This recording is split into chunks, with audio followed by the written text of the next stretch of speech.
Nagsulo ako ka amigo, napulos kayod gwat sinanggo. Makainom gani malipong ang ulo, mugula ang pagkamaldito. Kung mag-abot dayog debate, lubig nila ang abogado. Labi nagyud og mga hubog, kay magkuntis dayon sa hambog.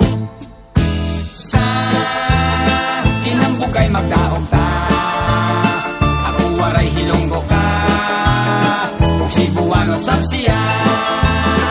Dito intoy hamon bongto, hasamar og lete. Ako kadla ang pinakariko, nga pensyonado kanyo.